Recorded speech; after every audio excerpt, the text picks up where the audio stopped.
The stars looked peaceful from the bridge of the horizon's edge. Captain Jake Morrison stood near the main window, watching distant suns shimmer like tiny diamonds against the black of space. His ship was small, designed for research and exploration, not for war. That suited Jake just fine. He had spent the last 5 years mapping unknown regions of space, discovering new worlds and studying alien plant life. War seemed like something from old Earth history books, not something that belonged among the stars. "Captain, we're picking up something strange," Lisa Grant said from her station. She was the ship's chief science officer, a woman with sharp eyes and sharper instincts. Her fingers moved quickly across her console, pulling up data streams that meant nothing to most people but told her entire stories. Jake walked over to her station. "What kind of strange?" "A distress beacon. Very faint. It's old, maybe 3 or 4 days." Lisa adjusted her readings. "There's a planet nearby. The beacon is coming from the surface." Ryan Hayes, the tactical officer, looked up from his own console. He was younger than Jake, but he had good instincts about danger. "Should we check it out, Captain?" "We're pretty far from home out here." Jake thought for a moment. They were indeed far from Earth and the other human colonies. Out here in the outer rim, help could be weeks away if something went wrong. But someone had sent a distress beacon. Someone might need help. "Set a course for the planet," Jake decided, "but keep the shields ready and weapons charged. Just in case." The horizon's edge moved through space like a silver needle, heading toward a brown and green planet that looked similar to Earth. As they got closer, Lisa's readings became more detailed and more troubling. "Captain, I'm detecting debris in orbit. Lots of it. These readings suggest destroyed ships and structures." Her voice had lost its usual calm tone. Whatever happened here was bad. They entered orbit carefully. Through the main window, they could see the planet below, but they could also see the wreckage. Pieces of metal and other materials floated in space like the remains of a terrible accident. Some pieces were huge, bigger than their entire ship. "Take us down," Jake ordered. "Find the source of that beacon." The landing was smooth. They touched down near what had once been a settlement.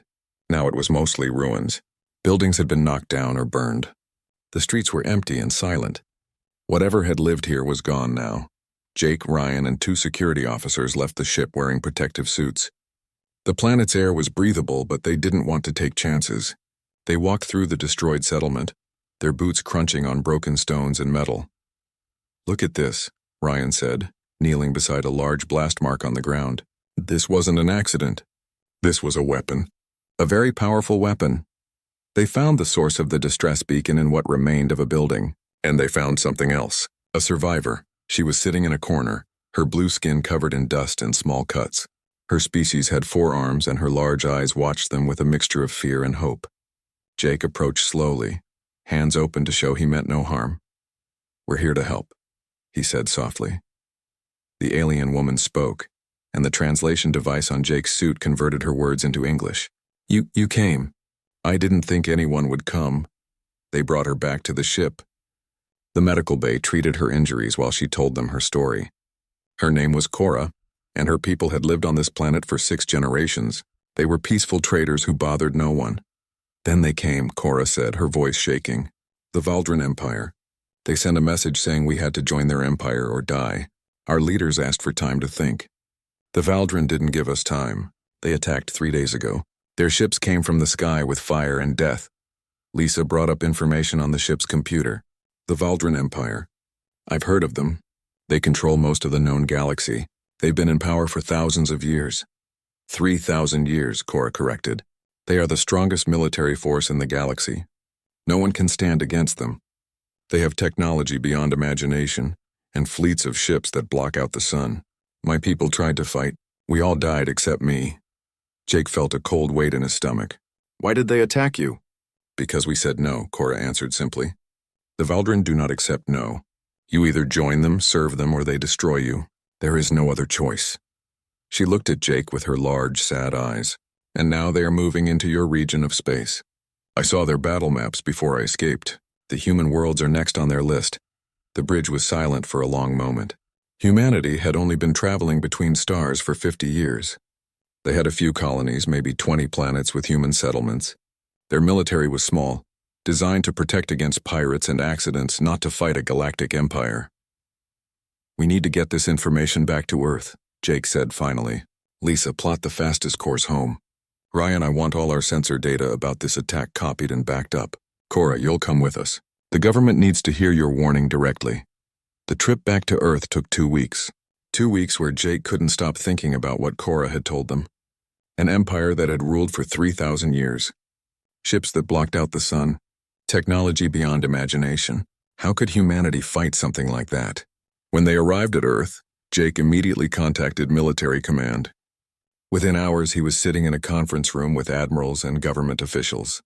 Cora told her story again, and the room grew quieter with each word. What are our options? Someone asked. We could try to negotiate, suggested a diplomat. Perhaps if we offer them something valuable. They don't want things, Cora said sadly. They want control. They want you to kneel. Then we hide, another official said. We stop expanding, keep quiet, hope they pass us by. Ryan, who had been invited to the meeting, spoke up. With respect, that won't work. If they're already targeting our region, hiding won't save us. They'll find us eventually, Jake stood up. We need to prepare for war. I know that sounds impossible. I know they're bigger and stronger. But if we don't at least try to defend ourselves, we're already dead. The room erupted into arguments. Some agreed with Jake. Many thought he was crazy. The meeting ended with no decisions made, just more meetings scheduled. As Jake left the building, Admiral Kate Sullivan caught up with him. She was a tall woman with gray hair and eyes that had seen too much war. Walk with me, Captain, she said. They walked through a garden in silence for a moment. Then Admiral Sullivan spoke. What if I told you we've been preparing for something like this? What if I told you we have a secret weapon? Something the Valdren have never seen before. Jake looked at her in surprise. What kind of weapon? Admiral Sullivan smiled grimly. Come with me tomorrow morning. Early.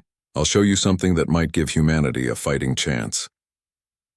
That night, Jake couldn't sleep.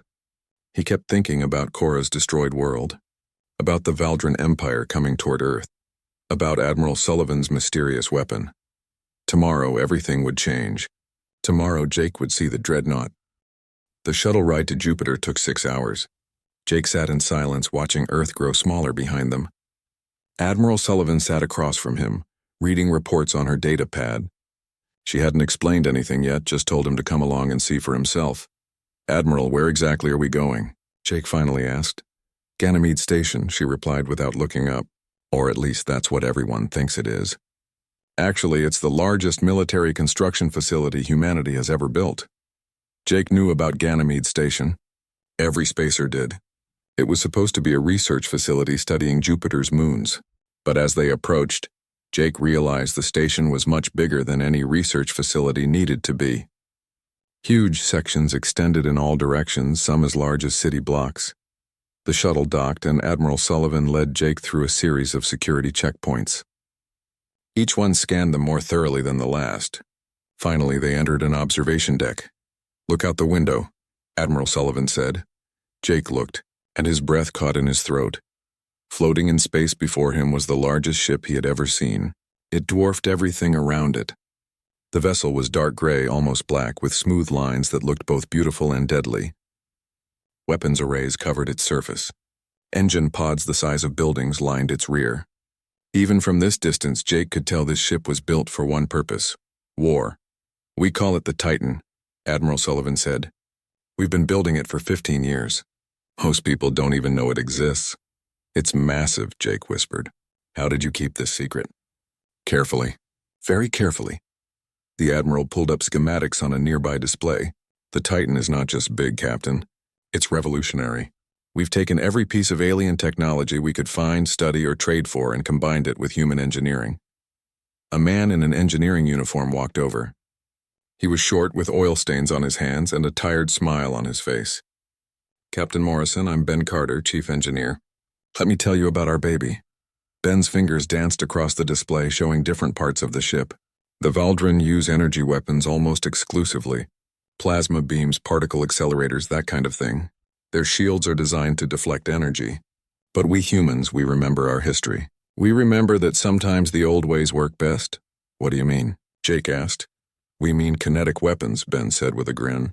Mass accelerator cannons. We fired tungsten rods at speeds approaching light speed. solid metal moving very, very fast. Their shields aren't designed for that. Admiral Sullivan continued. We also have quantum disruption missiles. They're experimental, but in tests they've torn apart every type of alien shield we've encountered. And the Titan's engines are unique. She's fast, more maneuverable than any ship this size has any right to be. Jake studied the ship through the window. Why are you showing me this, Admiral? Because we need a captain, Admiral Sullivan said simply. And I want you. Jake turned to stare at her. Me? Admiral, I'm an explorer. I study planets and plants. I've never commanded a warship. Exactly. We have plenty of people who know how to fight. What we need is someone who knows how to think differently. Someone who understands that space combat isn't just about shooting first. Admiral Sullivan's face was serious. The Valdren have been fighting the same way for thousands of years. They expect their enemies to fight like them. We need someone who will surprise them. I don't know if I can do this, Jake said honestly. I do, Admiral Sullivan replied. You saved Cora when no one else would take the risk. You brought back information that could save billions of lives. That tells me everything I need to know about your character. Before Jake could answer, alarms began blaring throughout the station. Red lights flashed in the observation deck. An announcement came over the speakers. Priority alert. Valdren ships detected entering human space. This is not a drill. Admiral Sullivan ran to the nearest communication panel. A young officer appeared on the screen, his face pale. Admiral, we've got 3 Valdren scout ships at the edge of the Alpha Centauri system. They're broadcasting a message. It's being sent to Earth and all our colonies. Put it through, the Admiral ordered. The screen changed. A Valdren commander appeared. His face was angular and cruel, with scales instead of skin and eyes that glowed with a reddish light. When he spoke, his voice was cold and final. Humans of Earth and the colonies, I am Supreme Commander Vex Thor of the Valdren Empire. Your species has been observed. Your territories have been measured. By the authority of the Eternal Empire, you are hereby commanded to submit to our rule. You have 30 days to respond, surrender peacefully, and you will be allowed to serve the Empire. Resist and you will be eliminated. There is no third option. This is your only warning, the message ended. The observation deck was silent except for the humming of computers. Admiral Sullivan looked at Jake. 30 days. The Titan isn't fully ready. We need more time for testing, for crew training, for 100 different things, but time is something we don't have. Jake looked at the massive ship floating in space. He thought about Cora's destroyed world. He thought about Earth, about the colonies where billions of humans lived and worked and loved and dreamed. 30 days. When can we start crew selection? He asked. Admiral Sullivan smiled, though it didn't reach her eyes. Immediately. I've already assembled a list of candidates. Your old crew from the Horizon's Edge is at the top. Over the next 3 days, Jake interviewed dozens of officers. He chose carefully. Ryan Hayes became his tactical officer, of course. The man understood combat instinctively. Lisa Grant took over the science division. Her ability to solve problems quickly could save their lives. Admiral Sullivan assigned Commander Nicole Ross as first officer. She was a veteran of several skirmishes with pirates, calm under pressure and respected by everyone who worked with her. Ben Carter remained as chief engineer, insisting that no one else knew the Titan as well as he did. The crew numbered over 2,000. Engineers, weapons specialists, medical staff, pilots, and Marines. Each one volunteered, knowing what they were getting into. Each one willing to face the Valdren Empire. Training was intense. They ran simulations day and night. Battle scenarios. Emergency procedures. Weapons drills. The Titan systems were so new that everyone was learning as they went. Mistakes happened. Systems failed. Tempers flared, but slowly the crew came together. They learned to work as one unit.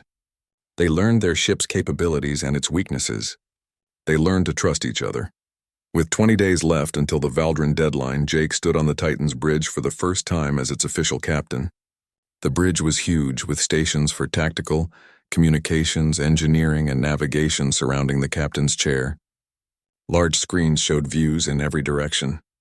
The captain's chair itself was simple but comfortable, positioned to see everything at once. Feels real now, doesn't it? Nicole Ross said, standing beside him. Too real, Jake admitted. Nicole, can we actually win against the Valdren? The first officer was quiet for a moment. Honestly, Captain, I don't know. They have thousands of ships. We have one. But sometimes one ship in the right place at the right time can change everything. Ryan approached from the tactical station. Captain, we're getting reports from the outer colonies. People are scared. Some are evacuating toward Earth. Others are demanding the government surrender to save their lives. Jake understood their fear. He felt it too. A cold weight in his chest that never quite went away. But fear couldn't make decisions. Fear couldn't save lives. What's the status on our weapons systems? He asked. The mass accelerators are fully operational, Ryan reported. We've run live fire tests and they performed beyond expectations. The quantum disruption missiles are loaded, but they're still experimental. We won't know if they really work until we use them in actual combat. Lisa's voice came over the communication system from the science lab. Captain, I've been studying Valdrin technology based on Cora's information and what we've learned from other sources. I think I've found a weakness. Go ahead, Jake said. Their ships are heavily networked. They coordinate their movements through a central command ship in any battle group. If we can take out that command ship, the others might be disorganized, at least temporarily. It was good information, but Jake knew they couldn't plan everything in advance. Real combat never went according to plan. They had to be ready to adapt. With 15 days left, everything changed. A priority message came through from New Horizon Colony. Jake was in his quarters studying tactical reports when Nicole's urgent voice came over the intercom. Captain, to the bridge immediately.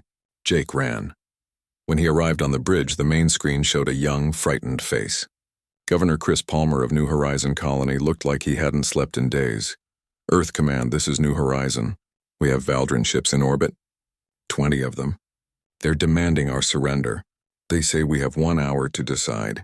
Please, we need help. We have 2 million people here, please. The transmission ended. The bridge was silent. Admiral Sullivan's face appeared on another screen. Captain Morrison, the Titan is the only ship in range that can reach New Horizon in time. You're not fully ready. Your crew hasn't finished training.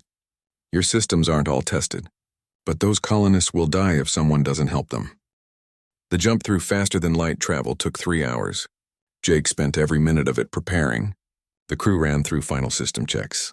Weapons were charged and ready. Shields were brought to full power. Medical teams prepared for casualties. Everyone knew what was waiting for them. 2 minutes to arrival, the navigation officer announced. Jake sat in the captain's chair, his hands gripping the armrests. Around him, the bridge crew worked at their stations with focused intensity. He could feel the tension in the air, thick enough to touch. Captain, Nicole said quietly, the odds are heavily against us. 20 Valdrin ships against 1. Even with our advantages, this will be difficult. I know, Jake replied, but we're not here to win. We're here to buy time for those colonists to evacuate. Ryan looked up from tactical. If we're buying time, I suggest we make it expensive for them. Hit hard, hit fast, make them think twice about pursuing evacuation ships. 30 seconds, navigation called out. Lisa's voice came through from the science station. Captain, I've programmed our sensors to immediately scan for the Valdrin command ship. Once we identify it, I can mark it as priority target. Good work, Jake said. All hands, this is the captain. We're about to jump into our first real combat. Remember your training. Trust each other. And know that whatever happens, we're fighting for something worth fighting for. Jump complete. Space exploded around them. The Titan emerged from faster-than-light travel directly into chaos. New Horizon filled the main screen, its blue-green surface marred by smoke and fire where the Valdrin bombardment had already begun. 20 alien warships hung in orbit like predators circling wounded prey. Shields up, Jake ordered. Ryan, get me firing solutions on the nearest targets. The Valdrin ships had noticed them. Several were already turning, weapons charging, but they were slow to react. They had expected reinforcements to take longer to arrive if they came at all.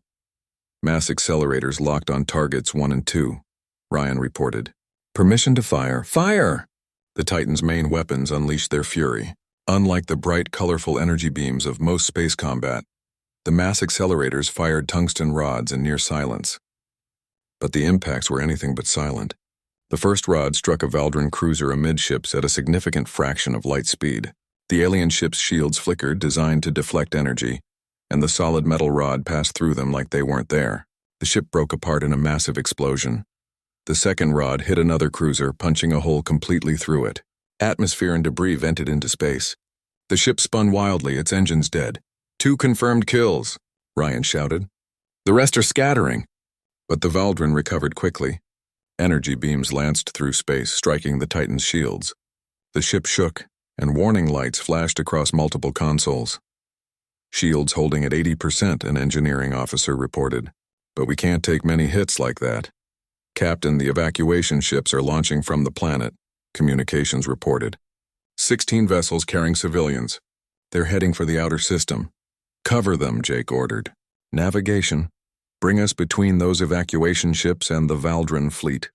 The Titan moved with surprising grace for such a massive ship. Ben Carter's engines proved their worth as the Dreadnought positioned itself as a shield. More Valdrin fire struck them, and the shields dropped to 60%. "Lisa, have you found their command ship?" Jake asked. "Yes, Captain. It's the large vessel at the center of their formation. It's broadcasting coordination signals to all the others." Jake studied the tactical display. The command ship was protected by at least 8 other vessels, all concentrating their fire on the Titan. The evacuation ships were getting away, but the Titan couldn't hold much longer. "Ryan, target that command ship. I want quantum disruption missiles ready." "Captain, those missiles are experimental. We don't know if they'll even work properly." "Then I guess we're about to find out." Load tubes 1 through 6. The Valdrin were adapting their tactics now. Instead of spreading out, they were forming a tighter group, overlapping their shields and coordinating their fire. Energy beams hammered the Titan from multiple directions. "Shields at 40%. Hull breach on deck 7. Fire suppression teams responding." The bridge shook violently. Jake held onto his chair, watching the tactical display. The evacuation ships were almost clear, jumping to faster-than-light travel one by one. But 5 ships remained, their engines still warming up. "Captain, we need to fall back," Nicole urged. "Our shields won't hold much longer." "Not yet. Those last evacuation ships need more time." Jake turned to navigation. "Bring us in closer to the Valdrin formation." "Maximum speed." "Captain, that's suicide." Someone protested. "Do it." The Titan surged forward, its engines blazing. The distance to the Valdrin fleet closed rapidly. More fire struck them, and the shields collapsed completely. Armor plating buckled under the impacts. Explosions rocked the ship. Hull breaches on multiple decks. "Casualties reported throughout the ship. Medical teams dispatched." But Jake kept his eyes on the tactical display. They were close now, very close. The Valdrin command ship was right in front of them.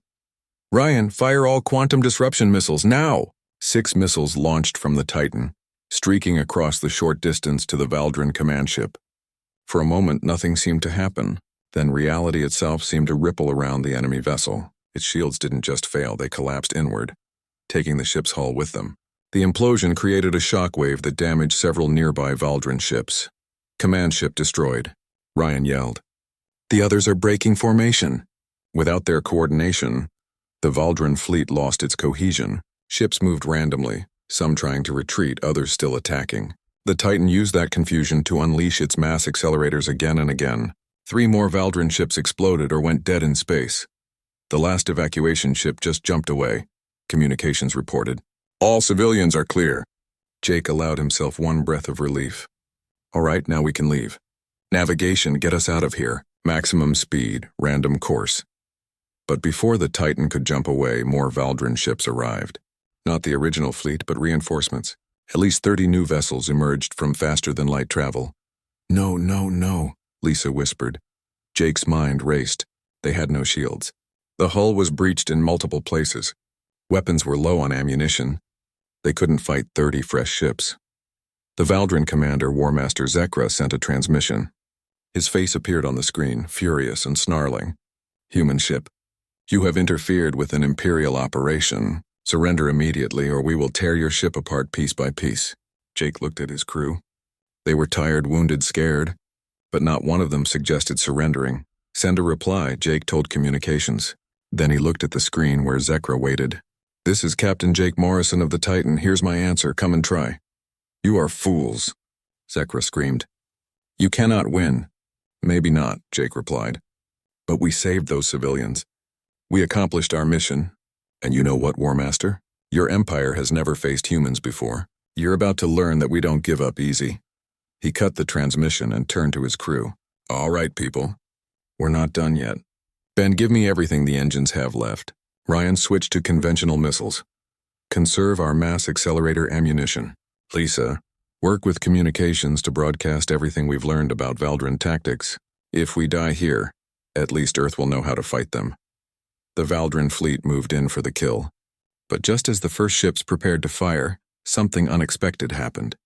Ships began jumping into the system. Human ships. Not many, maybe 8 vessels, but they were there. Admiral Sullivan's face appeared on a screen. Sorry we're late, Captain. We came as fast as we could, Admiral. Good to see you, but you shouldn't have risked these ships. We're not letting you die alone, Morrison. Besides, we got your tactical data. Time to put it to use. The human fleet might have been small, but they had learned from the Titans' battle. They used hit-and-run tactics, focusing fire on individual Valdrin ships, using the planet's gravity well to slingshot around for attack runs. The Valdrin, still disorganized from losing their command ship, couldn't coordinate their defense. Captain, we need to target that War Master's ship, Ryan said. Take out their leader and they might retreat. Jake nodded. Plot a course. We're going straight for him. The Titan, battered and bleeding but still fighting, charged directly at Zekra's flagship. The Valdrin commander saw them coming and concentrated all his fire on the approaching Dreadnought. Explosions tore through the Titan's hull. Deck 12 was vented to space. The starboard engine pod was destroyed, but the Titan kept coming. At point-blank range, Ryan fired the last of the mass accelerator rounds. All of them. The barrage overwhelmed the flagship's shields through sheer volume. Rods of tungsten tore through the ship from bow to stern. Secondary explosions rippled along its hull. Direct hit. The flagship is breaking apart. War Master Zekra's last transmission was a scream of rage before his ship exploded into debris. Without their leader, and with their command structure shattered, the remaining Valdrin ships retreated. They jumped away, leaving behind destroyed vessels and a stunned human fleet. The bridge of the Titan was filled with smoke and sparks. Warning alarms. News of the Titan's victory spread across the galaxy like wildfire. In bars on distant worlds, in secret meetings in oppressed colonies, in whispered conversations between slaves, people talked about the impossible thing that had happened. The Valdrin Empire had been defeated. One human ship had stood against 20 Valdrin vessels and won. For the first time in 3,000 years, the Empire looked vulnerable. Supreme Commander Vexthor stood in his command chamber on the Valdrin homeworld, watching reports flood in. His scaled fists clenched with rage. The chamber was huge and dark, lit only by screens showing data from across the Empire. Advisors stood at a careful distance, afraid to speak. How? Vexthor's voice was cold and deadly. How did one primitive species destroy an entire battle group? They used kinetic weapons, Supreme Commander, an advisor said nervously. Solid projectiles. Our shields are not designed for such attacks, and they have some kind of quantum weapon we've never encountered before. Vexthor turned to face the advisor. I do not want excuses. I want solutions. Assemble our greatest fleet, 300 ships. I want Grand Admiral Thalrex to lead them personally. And I want the human homeworld destroyed as an example to any other species that might think to resist us. At once, Supreme Commander. One more thing, Vexthor added. Spread the word. Any species that provides aid to the humans will share their fate. The Empire's patience is at an end.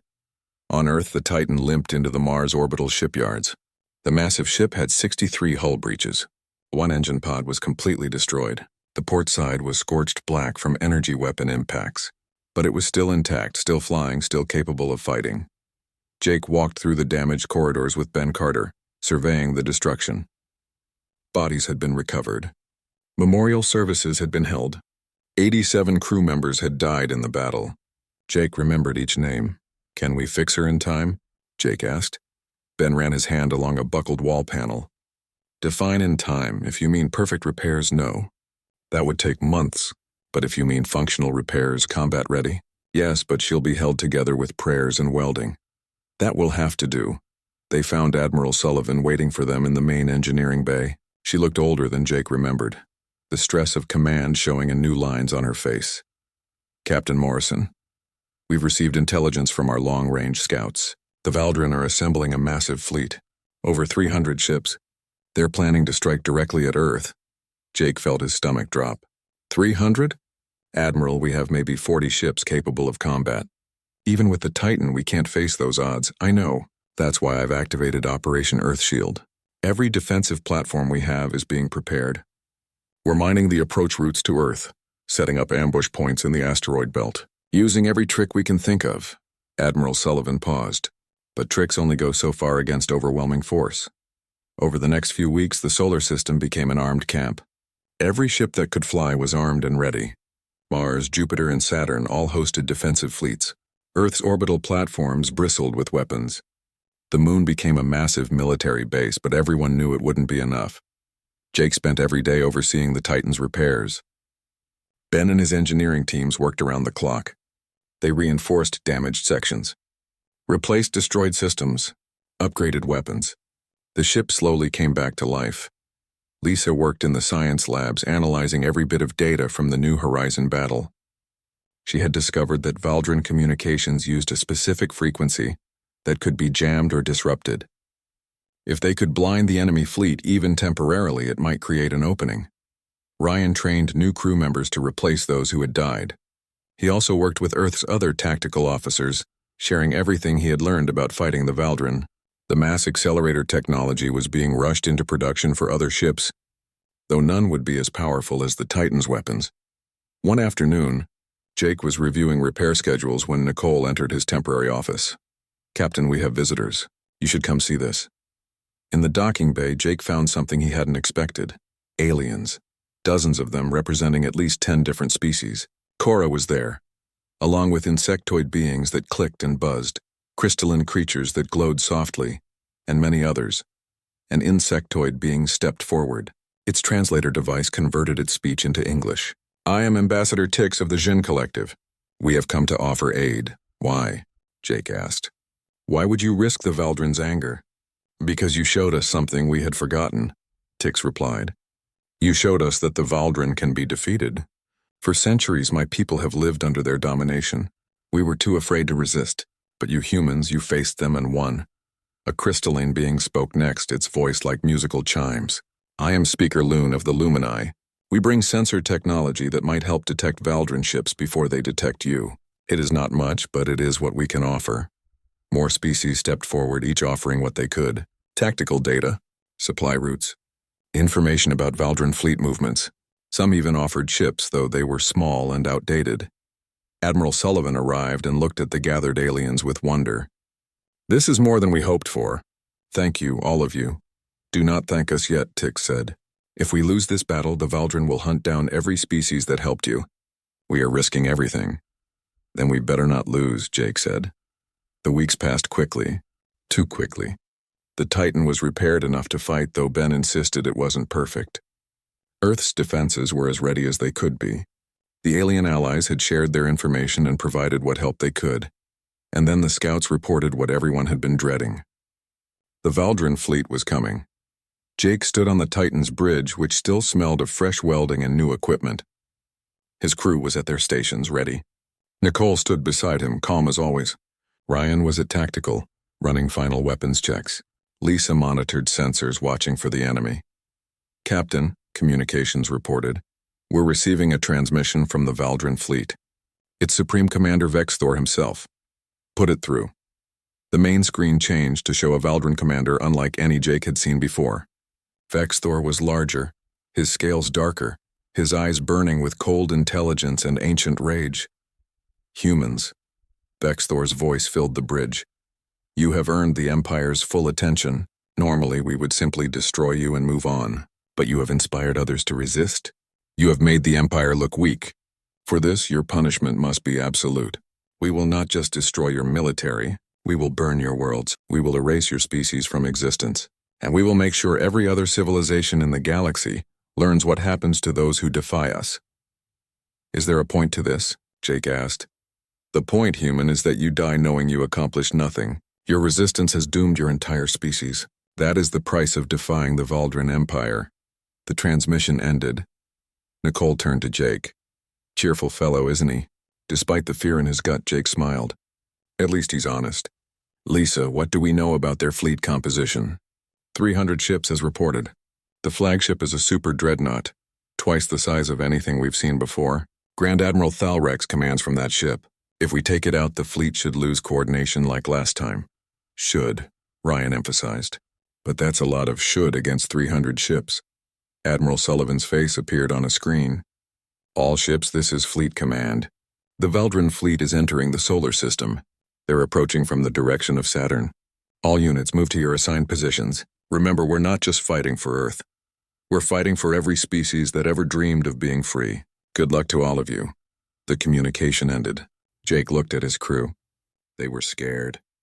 He was scared, but they were ready. Navigation, take us to Jupiter. We'll use the planet's gravity and radiation as cover, just like we planned. The Titan moved through space, joining the small fleet of human ships gathering near Jupiter. From here they could see Saturn in the distance. And they could see the Veldran fleet arriving. 300 ships emerged from faster-than-light travel in perfect formation. They moved like a single organism, coordinated and deadly. At their center, the super Dreadnought loomed like a dark moon. They're not even trying to be subtle, Nicole observed. They want us to see how overwhelming they are. Then let's show them that overwhelming force isn't everything, Jake replied. Communication, signal all ships. The battle plan is active. And tell them something else. Tell them that no matter what happens today, they've already made history. The Veldran came to destroy humanity, but we're still here. We're still fighting. And we're not alone anymore. Across the human fleet and among the small alien vessels that had joined them, crew members heard Jake's words and took heart. The battle for Earth was about to begin. The Veldran fleet moved forward, weapons charging. Grand Admiral Thalrex sent one final message. Humans, you have fought well. But will is not enough. Today, you learn that the Empire always wins. Jake stood from his captain's chair. All weapons prepare to fire. All ships engage when ready. And someone remind that admiral that humans have a saying. We may be down, but we're never out. The space near Jupiter exploded with violence. The Veldran fleet split into 3 groups, trying to surround the human defensive position. Energy beams crossed the darkness, followed by missiles and the silent death of mass accelerator rounds. Jake gripped his chair as the Titan shook from impacts. Ryan, target the lead ships in each group. Let's thin them out. The Titan's weapons fired again and again.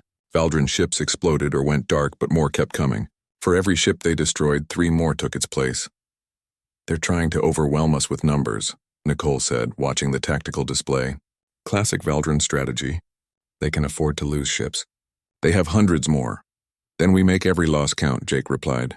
Lisa, activate the communication disruption. From the Titan and several other human ships, a wave of interference spread across the Veldran fleet's communication frequencies. Suddenly, the coordinated alien attack became chaotic. Ships collided with each other. Weapons fire struck friendly vessels. It's working, Lisa shouted. They're blind. But the victory was short-lived. The Veldran adapted quickly. Within minutes, they switched to backup communication channels. Their coordination returned and the assault continued with renewed fury. Human ships died. The destroyer Freedom took 3 direct hits and exploded. The cruiser Independence lost its engines and drifted helplessly. One by one, Earth's defenders were being eliminated. Captain, we've lost 8 ships already, Ryan reported grimly. The aliens who joined us have lost 5. We can't sustain these losses. Jake watched as another human vessel vanished in a ball of fire. Each explosion represented hundreds of lives lost. People who had families. People who had dreams. People who trusted him to lead them to victory. But the Veldran kept coming. Captain, Nicole said quietly, we need to fall back to the next defensive line. If we stay here, they'll destroy the entire fleet. Jake knew she was right. But falling back meant giving up Jupiter's cover. It meant fighting in open space where the Veldran's numbers would be even more overwhelming. Then something unexpected happened. New ships jumped into the system. Dozens of them. Ships from the Jin Collective, the Lumini, and species Jake didn't even recognize. They weren't large ships or particularly advanced, but there were many of them. Ambassador Tix's voice came over the communication channel. Human Captain, we told you we were risking everything. We meant it. These are our military forces. Not much by Veldran standards, but they are yours to command. More ships kept arriving. 100 alien vessels, then 200. Species from across the galaxy, inspired by humanity's stand, had come to fight. Grand Admiral Thalrex's angry voice boomed across all channels. Fools, all of you. You think this changes anything? The Empire will hunt down each of your worlds and burn them to ash. Jake felt something shift inside him. For the first time since the battle began, he felt hope. Not just for victory, but for something bigger. This wasn't just about humanity anymore. This was about every species that had ever been conquered, enslaved, or destroyed by the Valdren Empire. All ships. This is Captain Morrison of the Titan. Form up on me. We're going straight for their flagship. That's where Grand Admiral Thalrex is commanding from. We take out that ship, we win this battle. Captain, that's suicide. Someone protested. Maybe, Jake admitted. But staying here is definitely death. At least this way. We go down fighting.